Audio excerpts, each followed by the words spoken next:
Hi, everyone. My name is Stephen Bates. I'm the CTO at Eideticom. And today I'm very happy to be here talking about an NVMe-based query engine for accelerating big data applications. So I'm going to start by talking a little bit about NVMe-based computational storage. What is it and why do we want to do it? And then I'd like to talk about NoLoad, which is the Eideticom platform for computational storage, and more specifically for NVMe-based computational storage.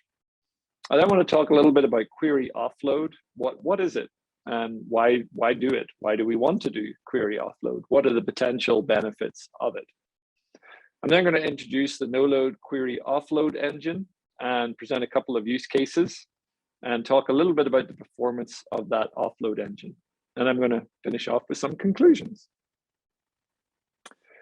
So as many of you who know me know, I'm a big advocate of computational storage, and in particular using NVMe Express or NVMe as the programming interface for storage devices, whether they're drives or processors or arrays or storage backends in a hyperscale, using NVMe as the protocol for moving computation from a host to a storage layer. So computational storage is really all about building more powerful and more efficient systems by pushing compute to the storage layer. So we actually take elements of computation and move them from the compute layer, where they're normally being performed by a CPU, and pushing them to the storage layer, where they still might be performed by a CPU, or they might be performed by some kind of accelerator, whether that's a FPGA or a GPU or some kind of inference engine. But really, we're moving the compute closer to the storage. And that helps us reduce things like data movement. So not having to move a lot of data around is very useful, because the power consumed by storage information traveling over the network is quite large. And it also places a lot of pressure on the network. So removing that movement can help lead to much more power efficient and performant systems. It also leaves the compute layer more able to focus on tasks that it is good at, which tend to be very high level tasks. Now, in order to achieve adoption of these computational storage devices, we do need an open standard that defines how a host can push compute tasks to a storage target. Open standards allow end users to feel safe that they will be able to buy from multiple vendors and will feel comfortable about deploying this technology. Myself and others believe that NVMe Express is an excellent choice for this. And there's actually another talk at this conference by myself and Kim Malone on that particular standard and updates to it. So if you enjoy what you're hearing on this particular slide, please check out the talk by Kim and myself. We've chosen NVMe Express for a variety of different reasons, and I've talked about many of these before. NVMe Express is very performant. It was designed with solid state drives in mind. So it was designed towards high levels of parallelism, trying to avoid things like locks, trying to enable many I/O to be in flight and outstanding at the same time, and also low latency. NVMe has been very successful and therefore is very pervasive. I think many of the data center servers that now ship have NVMe in them somewhere, either as a boot disk or some kind of caching layer, or even as the primary storage. NVMe is very flexible. It can be, as a standard, it can be adapted to do many different things, including computational storage. NVMe works inside a server across PCIe and potentially CXL through the CXL.io protocol. And then it works across the data center over things like InfiniBand or Ethernet, using protocols like RDMA or TCP/IP. NVMe is very scalable. There are companies that deploy literally exabytes of NVMe technology, and they manage that at scale, and they have the tools to do that. And it has a very well-defined management interface. So it does tie into, scalable frameworks around management. And that's pretty important when you're doing computation as well as storage. You like to know how your fleet of accelerators are behaving, which ones may be suffering from problems, and which ones might be needed to be taken a closer look at. So Eideticom has products in the NVMe-based computational storage space, and we have for a while.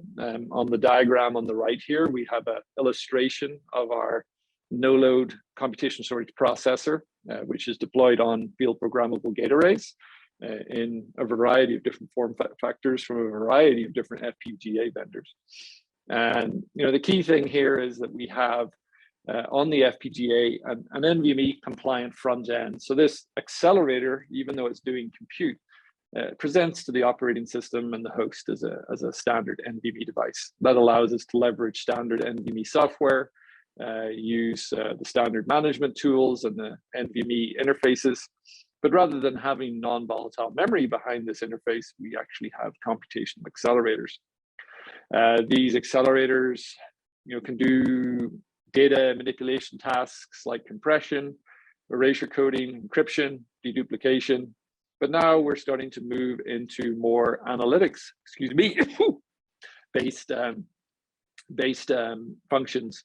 And today I'm actually going to talk about our query engine, which can be used to perform analysis on data. I think this is really important. I think a lot of computational storage products initially were focused on the write path and performing storage services like compression.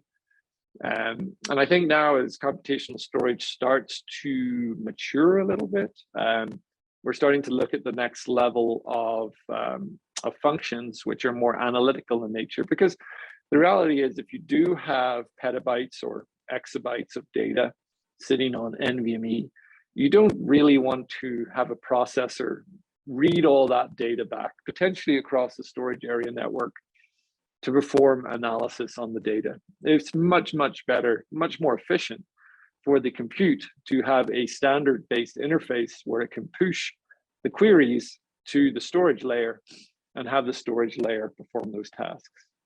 One very large and successful company that's doing this today is Amazon Web Services, AWS.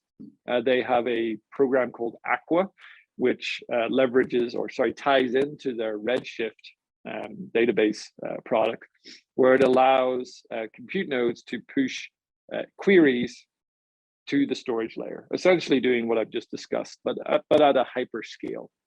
And so they are believers in computational storage for analytics, and so are we. So let's talk now about the analytics engine itself. So if we take a step back and just look at where an offload engine makes a lot of sense and why we might want to do it, we see today that an awful lot of data has been collected. I think there's many reports and news headlines that talk about the explosion of data and the amount of data that we are storing for many different reasons. This data comes from all kinds of different sources, whether it's IoT devices, smart cities, autonomous vehicles, whether it's from customer relational databases, whether it's from inventory tracking. Companies and governments and other organizations are collecting huge amounts of data, and they are storing that in large data warehouses. And that's all well and good, but that data is somewhat valueless unless you can make reliable and informative business decisions from that data. So being able to ask questions of that data becomes increasingly important. And there are frameworks that exist for querying data at scale. Things like Hadoop and Spark and large scale-like databases like Cassandra and Postgres and RocksDB. These are all frameworks for allowing us to store huge amounts of data, whether it's structured or unstructured, and then provides frameworks for making queries on those data. Now, this data is often stored in a variety of different formats, and Today, we're going to be focusing on a very simple format that everyone understands, which is CSV, and I'll explain why that is in a minute. But there are many, many other formats, and some of them are very interesting. Parquet is a format that's becoming increasingly common because it is quite an efficient way to store a lot of data that you might want to query. And there are a bunch of frameworks that are emerging for querying large amounts of Parquet data via things like SQL queries. So being able to store data in a range of different formats and maybe manipulate between those formats is very important. So what we've done is developed some hardware engines which sit down on hardware. Again, could be FPGA, but it could also be other accelerated devices like GPUs or DPUs.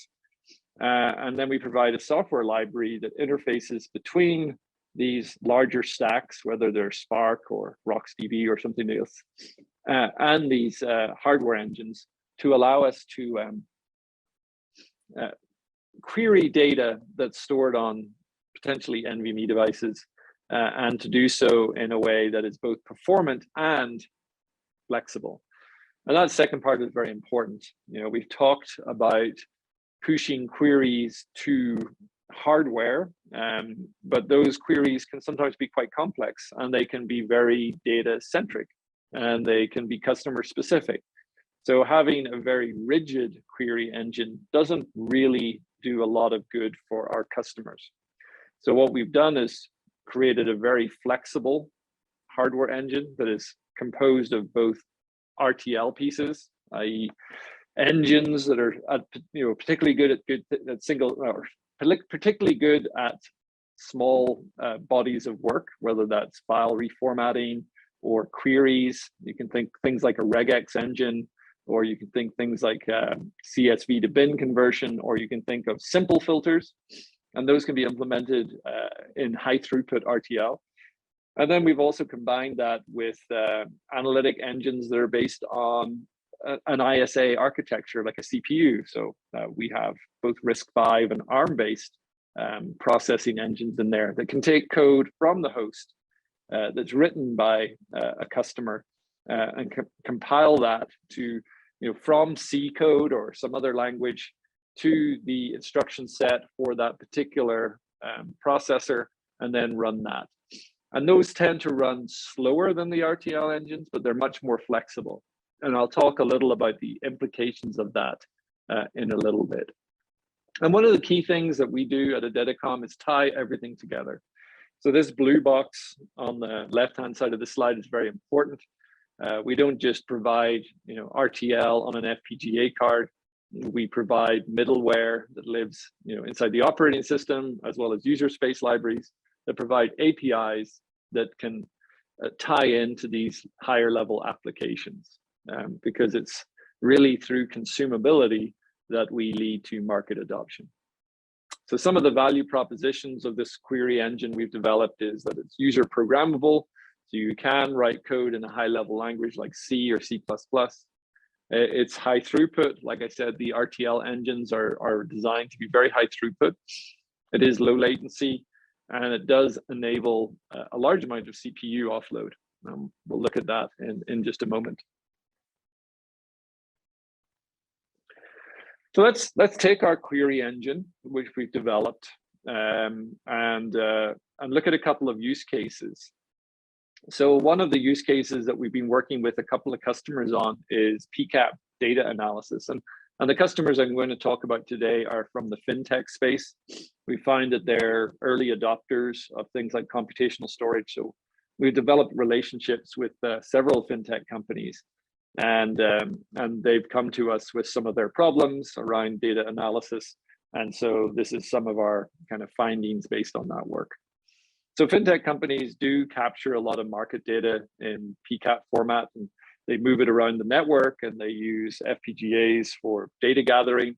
And then this data, flies around, and typically it ends up on a bank of servers that then have to process that data and analyze it and filter it and look for key marker events that might trigger some kind of activity on their trading algorithms. So they really want something that can work very quickly and it's very scalable, that meets their regulatory requirements around data storage and so on and so forth. So we've worked with them on a data analysis of this PCAP data. And PCAP is a well-defined data format, so it is quite suited to analysis by the NoLoad Query Engine because the format of a PCAP packet is known in advance. So the first level that our query engine does is to take these packets and pull out the analysis data. Basically, what are the information fields that I can get from PCAP? So that can include things like IP addresses, packet lengths, packet rates, and it can store the analysis data as something like a CSV. And then what we can do is via that C++ programming interface, we can set real-time alarms on interesting packet events. So you can say if this particular stock exceeds this particular price, or if this particular stock moves this particular amount of volume over the course of the last hour, that you want some kind of alarm. And so what happens is the packet data comes from the host. It may actually come directly from a NIC using something like peer-to-peer. It's ingressed into the query engine. The query engine performs filtering. It can also perform compression, so the data can also be stored on SSDs for post-analysis to test your algorithms and possibly replay them in simulations. And then the query engine can also output analysis and analytics and pass that back to the host. So if we look at an example of this, we performed a demonstration for one customer where we wanted to see how the PCAP header analysis behaved. So we actually wanted to look at the header of the PCAP. We wanted to ask a couple of questions about it that I won't go into the specifics of, but basically we were performing a filtering operation and only certain packets would get analyzed. Now, depending on the packet size, there's only so much a host processor can do.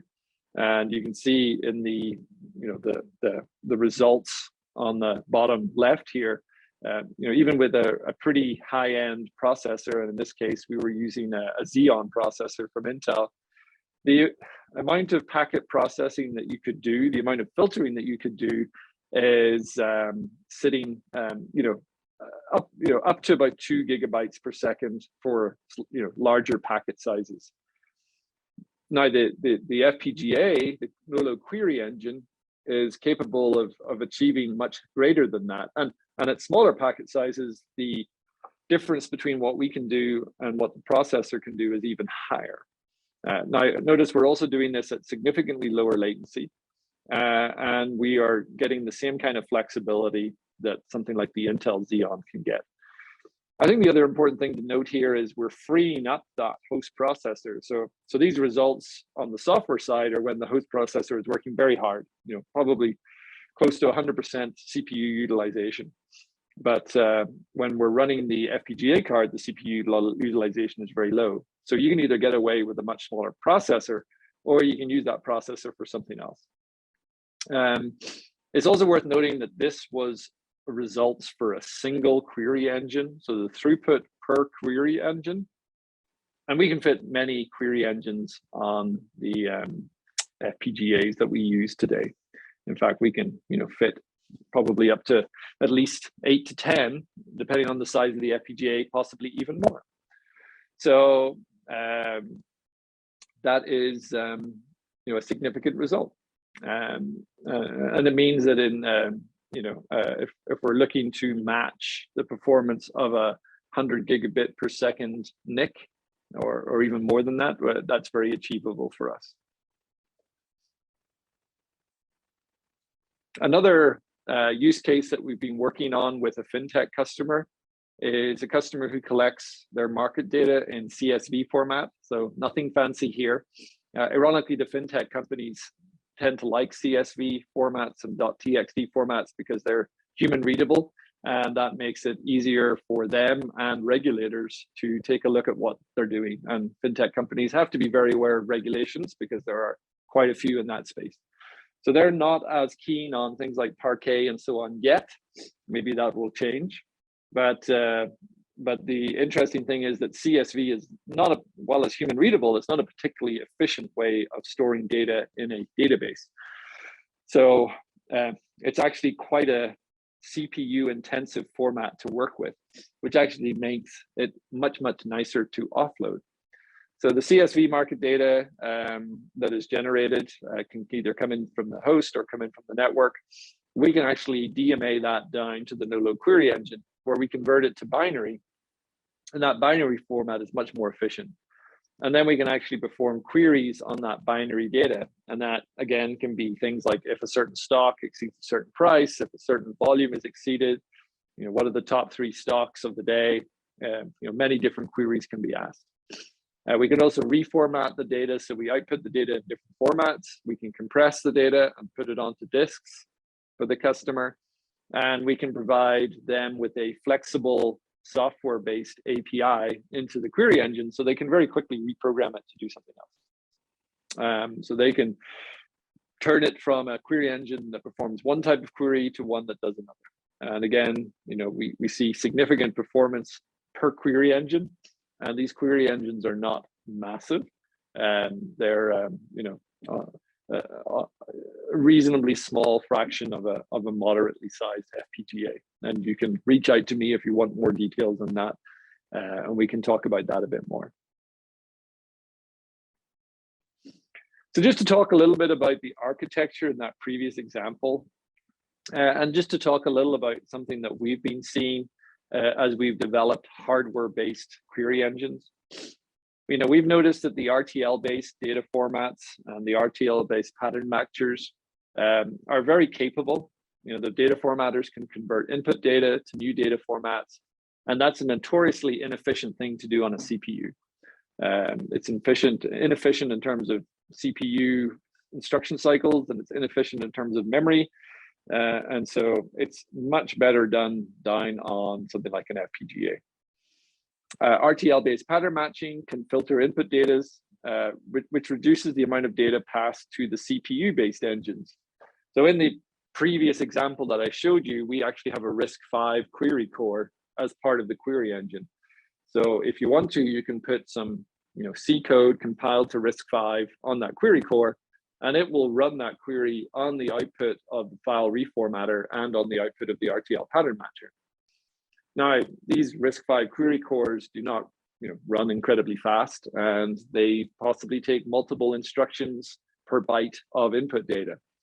So it is much, much better if you can put some kind of filtering in front of these CPU-based query cores. And that's something that we're working with our customers to identify. What kind of RTL-based data reduction can you do prior to the CPU-based query cores? And that's something that we continue to work on, how to optimize that. Because if you can reduce, if you can get rid of 90% of your data before you go to the CPU-based query core, you're going to be in much, much better shape in terms of performance than if you can only do a 10% data reduction before the core. So to conclude, NVM Express is a great protocol for computational storage. No surprise, I think, to hear that from me. Querying data stored on NVMe subsystems is a very interesting use case for computational storage. Like I mentioned before, there are large hyperscale companies that are storing peta, if not exabytes of data on NVMe-based storage backends. And being able to use that NVMe protocol to push queries around is very, very interesting. In order to achieve good performance, a mix of RTL-based and CPU-based blocks should be used. So I think putting those hardware-centric filters at the front to reduce the volume of data getting passed to the more flexible CPU-based blocks behind is a really nice balance. And that leads to both good performance and flexibility. I've shown today that NoLoad Query Engine yields good performance versus using a host processor for a range of use cases. And there's a lot more of this coming soon. We're starting to work with cloud customers on some of those big data stacks, like I showed you earlier. The Fintech customers are continuing to come to us with more and more use cases that they see for this query engine. And we're hoping to find more places where we can deploy that in the next, the upcoming few months. So please do take a moment to rate this session. Thank you very much for listening and attending. And I look forward to talking to you all again soon. Thank you very much.